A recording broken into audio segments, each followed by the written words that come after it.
1973 fue un año decisivo por múltiples razones. En primer lugar, terminó la dictadura militar que se había iniciado en 1966 y que tenía como presidente en ese momento al general Lanusse. Además, fue el año en el que el peronismo pudo volver a presentarse por primera vez en elecciones después de una proscripción de 18 años y el año en el cual Perón volvió al país.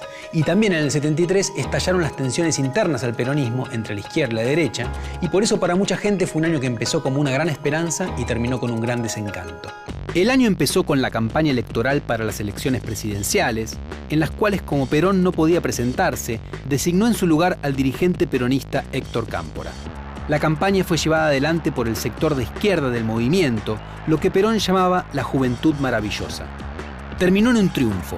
Cámpora sacó casi el 50% de los votos y se dispuso a asumir el 25 de mayo del 73. Ese día fue una gran fiesta popular. Había una plaza de Mayo colmada y cientos de miles de personas en las calles. Estaban presentes el presidente socialista de Chile, Salvador Allende, y el presidente socialista de Cuba, Osvaldo Ortigoz, como una forma de mostrar el giro hacia la izquierda que se estaba viviendo en América Latina. Esa misma noche se produjo la realización de una de las promesas de campaña, que era la libertad de los presos políticos, muchos de ellos integrantes de organizaciones guerrilleras. Una multitud se dirigió a la cárcel porteña de Villa Devoto para garantizar esa liberación, en lo que se conoció como el Devotazo. En los días siguientes hubo un clima de euforia por el fin de la censura y el fin del autoritarismo, y los peronistas esperaban que ahora su líder, Perón, volviera al país. Para la izquierda del movimiento peronista había llegado la hora de construir la patria socialista. A este periodo se lo conoce como la primavera camporista, pero fue una primavera que duraría muy pocas semanas.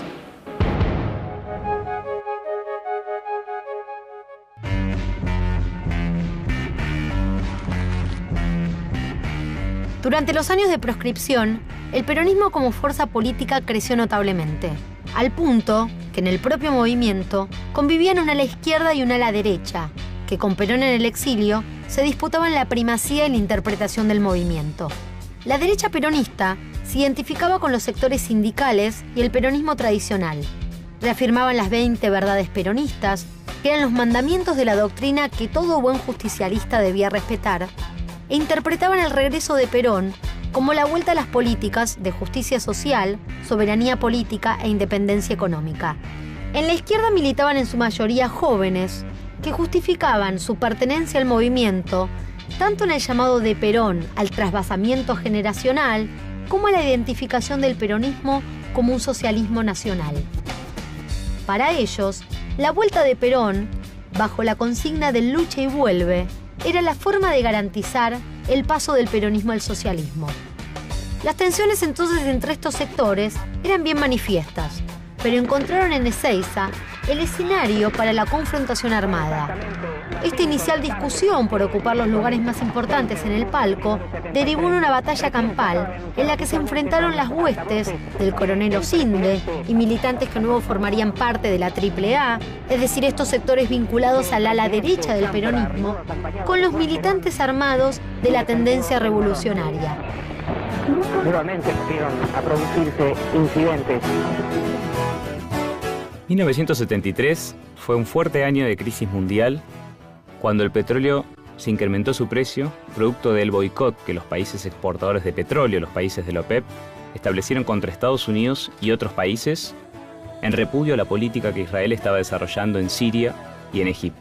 Justamente ese año se produjo la guerra de Yom Kippur, o la guerra de Ramadán o guerra de octubre, cuando Israel atacó a Egipto y Siria, es decir, dos países árabes donde la resistencia palestina era muy importante. Al mismo tiempo que se producía esta crisis en Oriente Medio y esta crisis del petróleo, se dieron en París conversaciones de paz importantes que llevaron a los acuerdos de París para garantizar el retiro de las tropas de Estados Unidos que hace casi una década estaban interviniendo en Vietnam. Ese mismo año en América Latina se dieron dos procesos políticos fundamentales. El primero, el 11 de septiembre de 1973, cuando Pinochet, el jefe de las Fuerzas Armadas chilenas, con la asistencia de la CIA y de Estados Unidos, produjo un golpe contra el gobierno de Salvador Allende, el primer presidente socialista que había llegado al poder por elecciones en América Latina. Ese mismo año también se produjo un golpe de Estado en Uruguay que iniciaría 12 años de gobiernos militares. Por la liberación de la patria del yugo marxista y la restauración del orden y de la institucionalidad. La intensa politización de la vida pública que se manifestó desde el comienzo de la década del 70 también encontró su correlato en la moda y en las prácticas del vestir. La indumentaria se perfiló como un medio democrático para expresar las opiniones personales y colectivas. Los rasgos del movimiento hippie fueron los que más frecuentemente se encontraban en la moda. El regreso a la naturaleza se reflejaba en la preferencia por textiles como el algodón y el lino, y en la recuperación de oficios como el crochet o el tejido. El feminismo consideró a la moda como un exponente más del sistema patriarcal, y muchas mujeres prefirieron seguir una antimoda, que tuvo su modelo en la vestimenta de las intelectuales francesas de fines de la década anterior. Tanto para hombres como para mujeres, los suéteres negros de cuello alto daban un aire de alejamiento de las tendencias principales de la moda, al tiempo que creaban un nuevo estilo. Hubo una revaloración de los aportes étnicos que se integraron a la moda en los detalles de los diseños de las telas, en la incorporación de faldas gitanas, chales indios y abrigos afganos, cuyo principal ejemplo fue el gamulán. Los estilos individuales y colectivos y el pulso de la calle dictaron desde ese momento el rumbo de la moda. Juan Moreira, vago y mal entretenido, ladrón. El 24 de mayo de 1973, un día antes de la asunción de Héctor Cámpora a la presidencia, se estrena la cuarta película de Leonardo Fabio, Juan Moreira. Para este momento, Fabio es un reconocido cantante y militante peronista. La película, antes que nada, es una fábula, un cuento, sobre un delincuente rural que vivió a fines del siglo XIX y que se había convertido en una leyenda y parte de la cultura popular argentina. La película puede leerse como la reivindicación, sin ingenuidades, ya que el personaje no es precisamente un santo, de la lucha de los sectores populares contra los poderosos que intentan imponerle su ley. Fabio logra en el film conjugar géneros populares, incluido el tan poco nacional western, para contar una historia que es al mismo tiempo un mensaje político, que muestra, con sus contradicciones, al pueblo como protagonista de la historia. El gobierno ha remitido al Congreso de la Nación 20 leyes. La vuelta del peronismo al poder tuvo lugar luego de un ciclo de creciente conflictividad social y laboral. El año 73 puso de manifiesto que habían proyectos muy distintos en el seno del peronismo, que se vio atravesado por profundas confrontaciones en este periodo. En términos económicos, el ministro de Economía, José Bell Herbert, promovió políticas que produjeran una redistribución progresiva del ingreso, pero al mismo tiempo intentaba contener la creciente conflictividad y movilización de la clase trabajadora a partir de la firma de un pacto social que congelaba las expectativas tanto de patrones como de trabajadores. Los años 73 y 74 marcan el pico del crecimiento del sector industrial, cuyos productos no solo abastecían al mercado interno, sino que habían comenzado también a exportarse. También se caracterizan por avances en la participación de los trabajadores en la distribución del ingreso.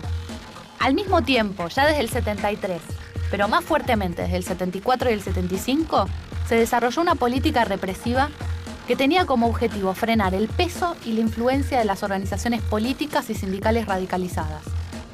Y se apuntaló, en cambio, la presencia de líneas ortodoxas en los dos campos, político y sindical, líneas ortodoxas que apoyaron e incluso motorizaron algunas de las políticas económicas del gobierno.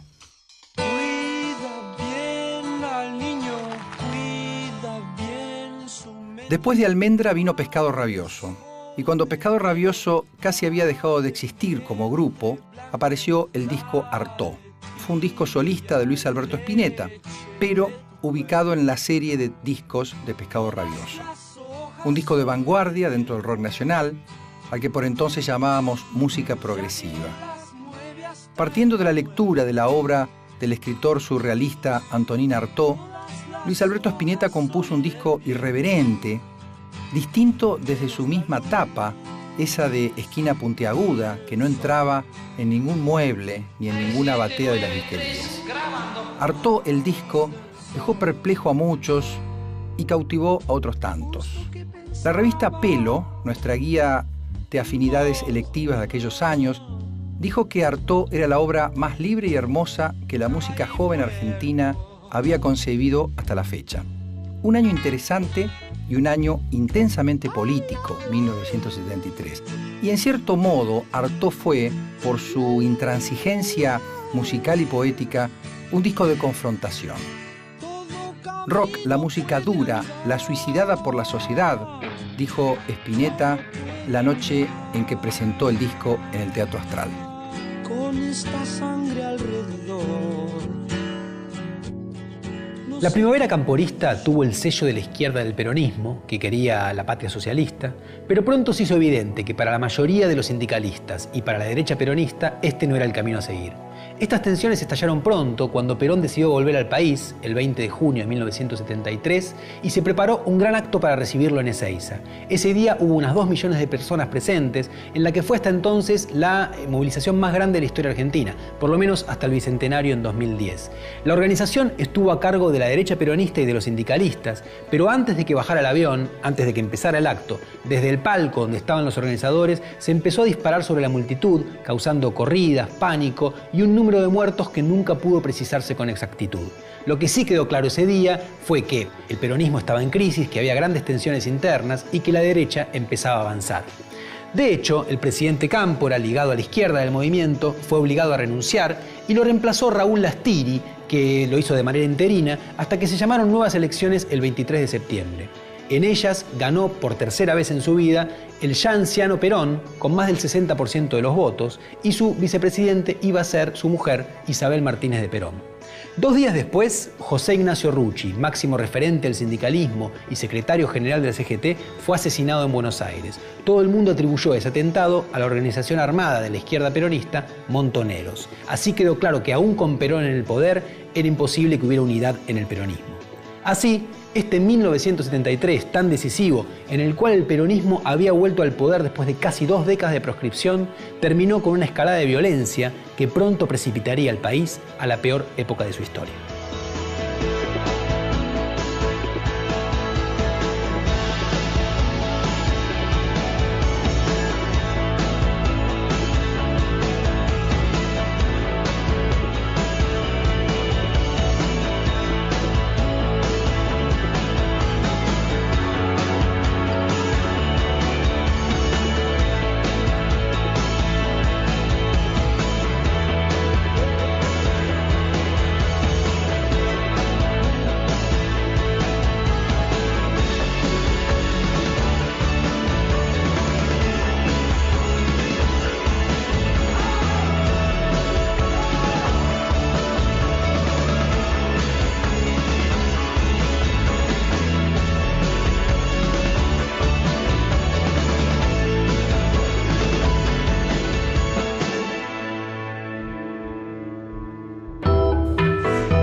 Una gran fiesta popular.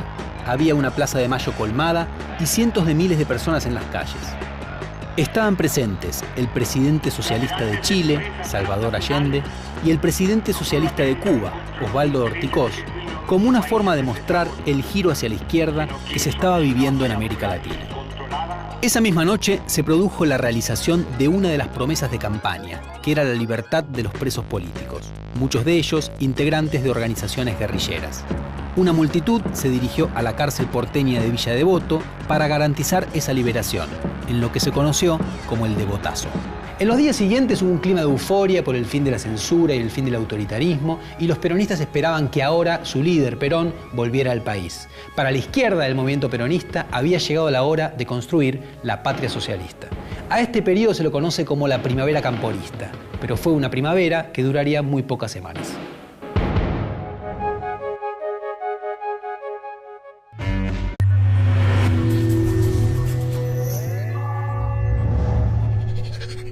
En 1973 fue un año decisivo por múltiples razones. En primer lugar, terminó la dictadura militar que se había iniciado en 1966 y que tenía como presidente en ese momento al general Lanusse. Además, fue el año en el que el peronismo pudo volver a presentarse por primera vez en elecciones después de una proscripción de 18 años y el año en el cual Perón volvió al país. Y también en el 73 estallaron las tensiones internas al peronismo entre la izquierda y la derecha, y por eso para mucha gente fue un año que empezó como una gran esperanza y terminó con un gran desencanto. El año empezó con la campaña electoral para las elecciones presidenciales, en las cuales, como Perón no podía presentarse, designó en su lugar al dirigente peronista Héctor Cámpora. La campaña fue llevada adelante por el sector de izquierda del movimiento, lo que Perón llamaba la Juventud Maravillosa. Terminó en un triunfo. Cámpora sacó casi el 50% de los votos y se dispuso a asumir el 25 de mayo del 73. Ese día fue... Durante los años de proscripción, el peronismo como fuerza política creció notablemente, al punto que en el propio movimiento convivían un ala izquierda y un ala derecha, que con Perón en el exilio se disputaban la primacía y la interpretación del movimiento. La derecha peronista se identificaba con los sectores sindicales y el peronismo tradicional. Reafirmaban las 20 verdades peronistas, que eran los mandamientos de la doctrina que todo buen